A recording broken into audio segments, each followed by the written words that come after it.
Hey everyone. In this exercise, we are going to build a groundwater model for another hypothetical site. We call this the Fremont River site. It's completely made up, doesn't correspond to any real location. But this is going to give us some more practical experience in building simple MODFLOW models, and it will allow us to introduce some new things such as drains. And then we're going to build a simple model here, and then in another exercise we'll add some complexity to it by exploring some of the more advanced MODFLOW packages. So what we have is a little area, 2,000 meters by 1,800 meters, that is adjacent to a river. And for the boundary conditions, we will use a specified head boundary condition on the right side where it butts up against the river, where the head in the river, the stage in the river, is 317 meters. And we will assume parallel flow boundaries again on the north and the south, so the groundwater moves from left to right. We have recharge coming in, feeding the system, and then on the west side, the left side, this is going to be another no flow boundary condition, but we're going to assume that this one corresponds to a groundwater divide. So groundwater divide is like a high point or a ridge in the groundwater where groundwater on the left side will flow to the left and groundwater on the right side will flow to the right. And so since there's no water flowing across that imaginary line, we can use that as a no-flow boundary in our model. And we have two wells and an agricultural drain where the elevation of this drain is 317 meters, so water will be pulled from the aquifer into the drain and drain over into the river. So our next step is or our first step I should say, is to build the grid, and it will be 2,000 by 1,800 meters, and we're going to use 45 cells in the X direction and 50 cells in the Y direction. So actually there's one more step before that. So before building the model, first download and unzip the following file. That particular file, once you unzip it, I've already downloaded it and unzipped it. And once you unzip it, it has two files here, a map.gpr and a map.dwg. So this is a GMS project file and then excuse me, an associated CAD file. So I'm going to go to GMS here, and I'm going to open that GPR file. And when you do that, you see this CAD file in the background. So this is like this will be like a base map. So this will guide our creation of the different objects and features that we're going to put in. And so using this little cartoon, if you will, as our background, we're ready to start building our model. So I'm going to select the 3D grid module and select the create grid command. And we had 1,800 in X, excuse me, the origin. Actually, let me back up a little bit. So I need to, we are going to create a grid that matches this boundary, and it should be to the proper dimensions. But if you move the cursor, you'll notice that this lower left corner of this rectangle is at just about 0, 0. And over here it's should be about 0 and 1,800, or excuse me, 1,800 and 0. And up here it should be 0 and 2,000. So if we create our grid with the origin at 0, 0, it should match up to this drawing. So let's do that again. And we'll change that origin to 0 all the way around. And this will be 2,000, excuse me, 1,800 by 2,000. And there will be 45 cells in X, 50 cells in Y. and it's a one-layer model in Z. Let's go back and look at enter a top elevation of 400 meters and a bottom elevation of 250. Actually, we're going to do that a little differently this time. We're going to create the grid first, then we're going to worry about the actual top and bottom elevations. So there you have it. Our grid is aligned pretty closely with that image in the background, which we can toggle on and off. Toggle our grid on and off here. And you'll see that it matches up pretty nicely. They're a little bit off here, but that's okay. All right, and our next thing to do is say File, Save As, and we're going to call this Fremont, FREMONT1.GPR, and now we can just hit Save whenever we want to make a change. All right, next step. We created our grid. Initialize a MODFLOW simulation. Select the appropriate units, packages, starting head, that's already done for us, and top and bottom elevation, 400 and 250. Okay, so we go back here. We'll say MODFLOW, new simulation. Packages, we are going to use the drain package. There are two drain packages, drain and drain return. We just want to use the drain package. And we're going to do a well. We're also going to do recharge. Whoops, picked the wrong one. So drain, recharge, and wells should be everything we need. Units, we need to change this to feet. And by the way, to change your length units, you have to click on this button and then change it here to meters. We're using no projection, means we haven't defined a global projection. It's like a local coordinate system. And vertical, so you have to change both the horizontal and the vertical units, because theoretically they could be different, but we'll make sure they're both in meters. And days is what we want. And let's see, top elevation, we wanted this to be 400, so we're going to say constant to layer 400. Okay, and then the bottom elevation, I think that's 250 meters. There we go.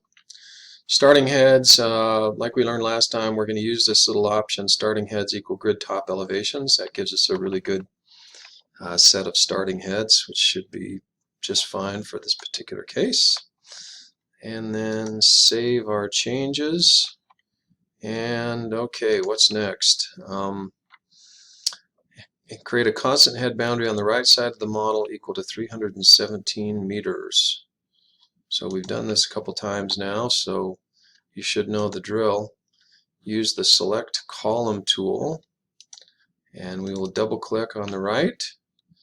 Say this is using the iBound editor, we'll say this is a specified head boundary, and the starting head will be 317 in those cells, and that will mark that as our specified head boundary. And again, save our changes. And what next? In the LPF package, use a convertible layer, enter a value of K equals 0.1 meters per day for the entire grid. So kind of a small hydraulic conductivity here. We're just going to double click on HK. Actually, let's go to the LPF package dialog itself. It says we're going to use a convertible layer. Really, there are two layer types in the LPF package. Confined means that it's the water table is above the top of the grid cells, and it will stay that way through the entire simulation. And convertible means either the water table is below the top of the grid cell, or it will be that way in part of the layer at some point. And why not make them all convertible? Well, the confined actually gives you some numerical efficiencies. And in this particular case, it's a small model. Well, in this case, it actually is a convertible or unconfined layer, but in most cases, we just use the convertible option, which is the default. And the hydraulic conductivity, what do we say, 0.1. Constant to layer, 0.1. And away we go. Save our changes. And next step, enter a recharge value of 0.00055. I'm just going to copy that for the entire grid. So I will double click on the recharge rate and constant to array, paste that in from the clipboard, 0.00055, and there is our recharge. So we'll save that. Create a set of drains in the location of the agricultural drain. Enter a conductance of 2,000 meters squared per day and use a drain elevation, or excuse me, 200 meters squared per day and use a drain elevation of 317 meters. So apparently at this point we've already gone through the steps involved in estimating or calculating a conductance value. It's a function of the length of the drain in each cell, the width of the sediments surrounding the drain, and the thickness of those sediments. And that's already been aggregated for us into a single conductance value of 200 square meters per day. So we just need to enter that. Now, before we do that, I kind of wish this CAD drawing had thicker lines for those drains, because one of those lines gets overlapped by the edges of the grid cells. But let's do this one first. So I'm going to use the select cell tool right here, and I am going to drag a box around those, and then let's see, if I toggle that on and off, I can see it's right here. So we could either select this row just above that line or this row just below that line. I'm going to, whoops, control click. There we go. I need to do an option click. So I'm going to select those again. Let me see that again. So I'm going to hold down the option key, and let's see, I'm just going to drag another box right there, and there we go. Or you could hold down the option key to do a multi-select and select them one at a time. Either way. So we've done a multi-select there, and we could have done this in two parts as well, and that would have worked just fine. In fact, let me just do it in two parts to show you a simpler way to do this. So if you're struggling to do a complex multi-select, you can just select that part, right-click, and do Sources Sinks, Drain, Add BC, and then up here at the top we enter 317 and 200 and hit the Tab key, and that copies down.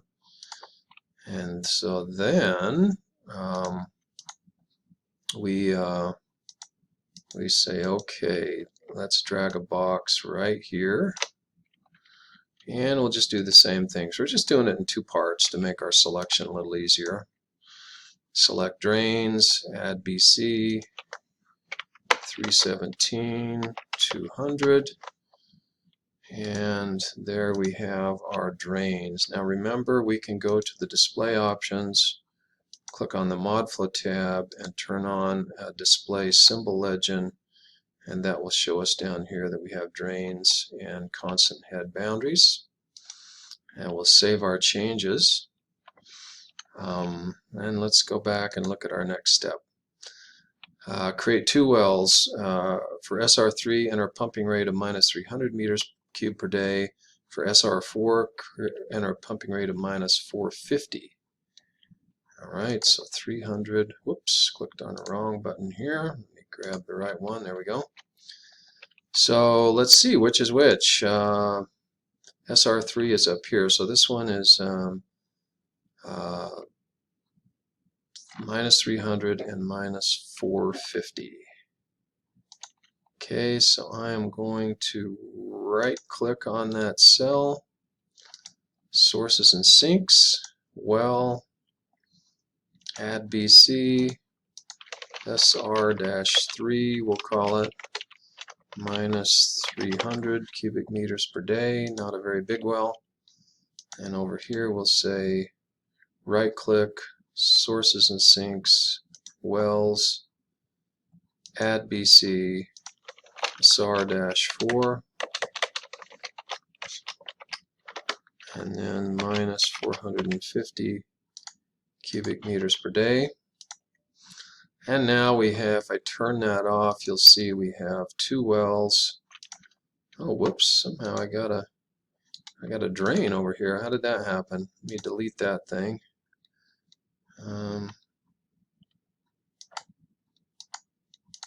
There we go. Must have had an extra cell selected when I created some drains. So 2 wells, we have our drains, we have our general head, specified head boundary, we have recharge. Let me save my changes here. I think we're good to go. Check your model for errors and save and run the simulation. So here we go. Let's do a quick check. Check simulation. No errors or warnings, so go ahead. I've already saved it. So now we're going to run and look at what we have now.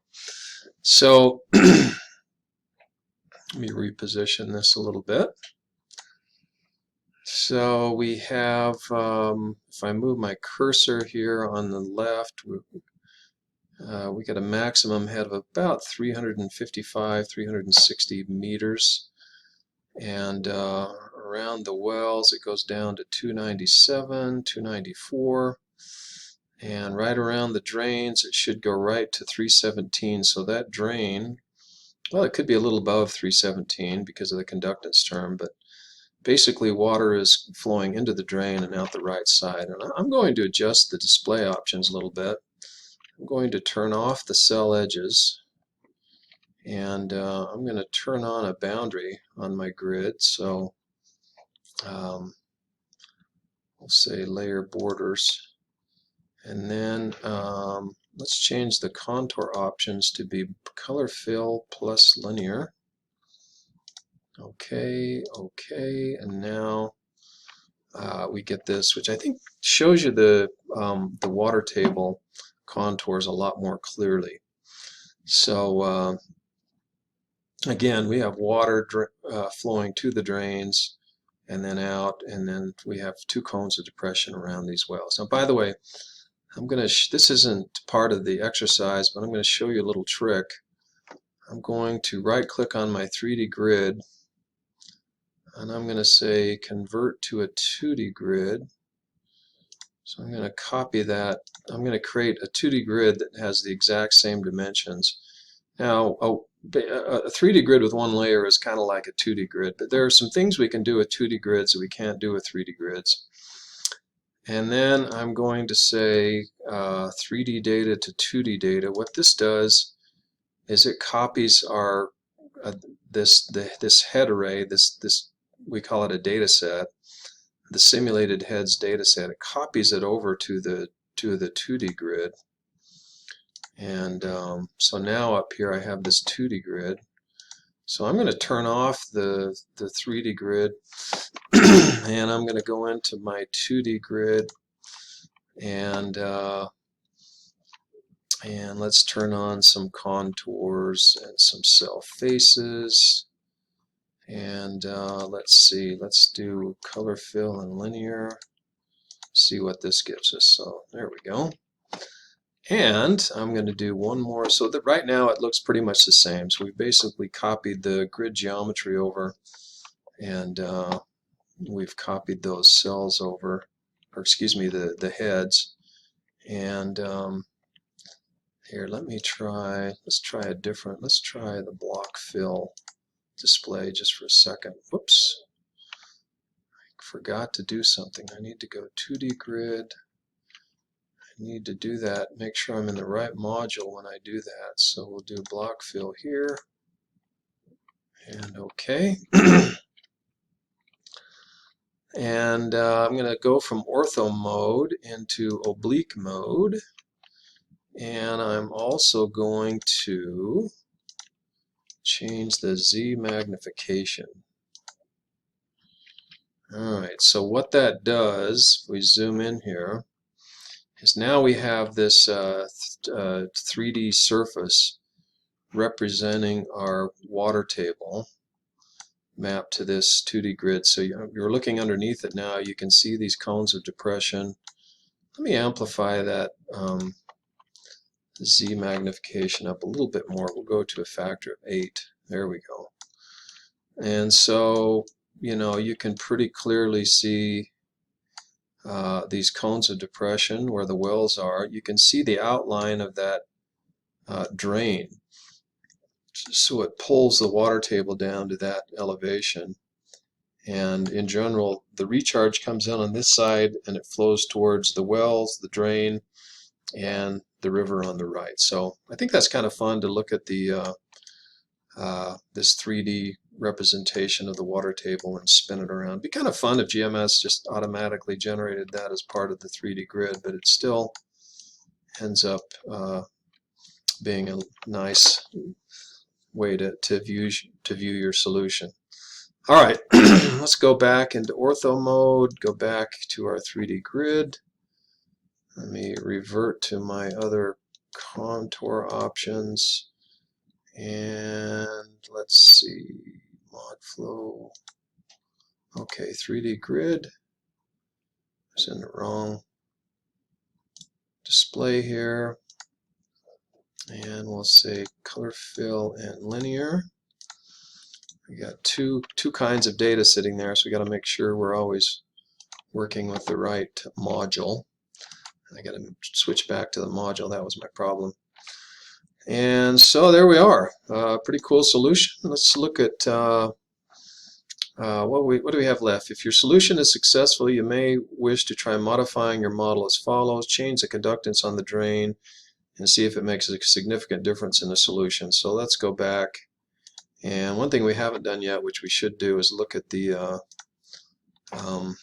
flow budget. So looking here, it says we have 458 cubic meters per day going out the constant head boundary, 750 going out the wells, and about the same amount, 727 cubic meters per day going out the drains. And recharge is putting in 1,936, and that's about exactly what's going out total. So let's change the conductance and see what happens to our flow budget.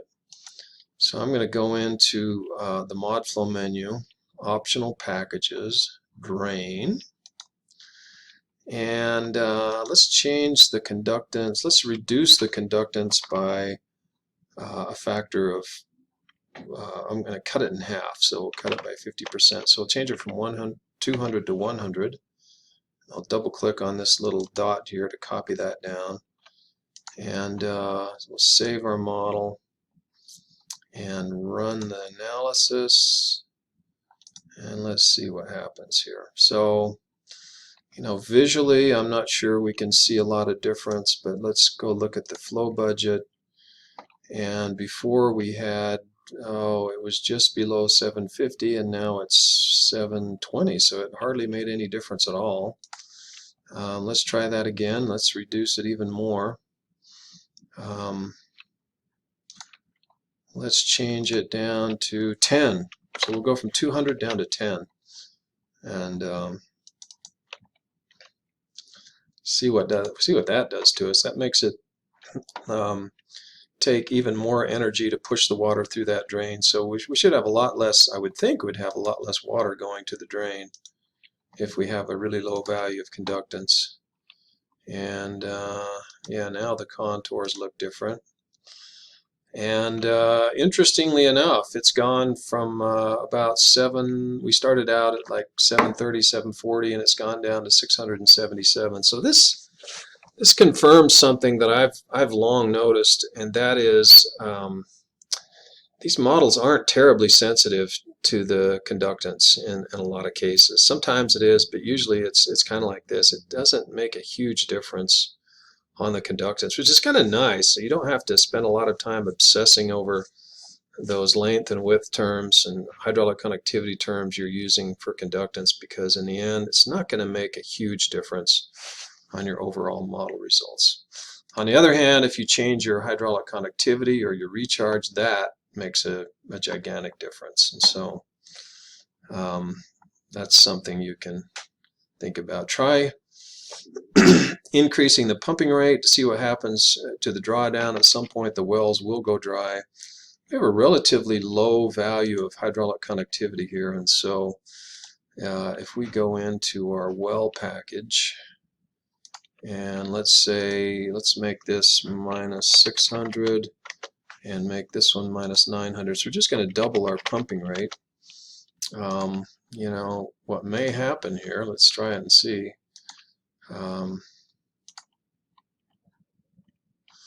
Now what happens is there's no longer a cone of depression. There's a slight tweak in that contour here, no difference over here, and we have these symbols here, and you notice down in our symbol legend, let me scoot that legend up a little bit, or the grid so you can see the legend. These two cells are now dry cells. So what happened is when you increase the pumping rate, it lowers that depth of that cone of depression right at the well. And if you pump too much, you can actually exceed the capacity of the well. And the capacity is a function of the length of the well screen and the hydraulic conductivity, the conductance of the materials around the well. And we've apparently exceeded it in this case, and so those wells have gone dry on us. And 0.1 meters per day, that's a really low hydraulic conductivity for an aquifer, and so there's not a lot of wiggle room here, and so we've caused those cells to go dry. Now we're using the simplest well package in MODFLOW. There are, if you go to the global options, and there are actually 3 other well packages. Mainly these 2 multi-node well packages, version 1 and version 2. What these allow you to do is, in cases like this where you're exceeding the capacity, instead of turning it off, these packages have an option where it'll just reduce the amount of water coming out of the well. So you can actually have a pressure. You can, instead of specifying a pumping rate, you can specify a pumping pressure, and then it'll maintain that, or it will just automatically decrease the rate to keep some water flowing in. And so these are more advanced ways to do that. And in most cases your wells don't go dry like this, so the simple well package works okay, but that's definitely another option you can consider. And anyway, so that's about it. I think I'll stop right there. It says we could play with the hydraulic conductivity and recharge, but we already have a pretty good feel for that. If you reduce the hydraulic conductivity, you'll get more mounding of the groundwater. If you increase the hydraulic conductivity, it goes more flat. And recharge is kind of the opposite. If you increase the recharge, you get more mounding, and if you reduce the recharge, the water table becomes more flat. And so those 2 things are probably the most sensitive input parameters in most groundwater models. So that completes our exercise on building the simple version of the Fremont model.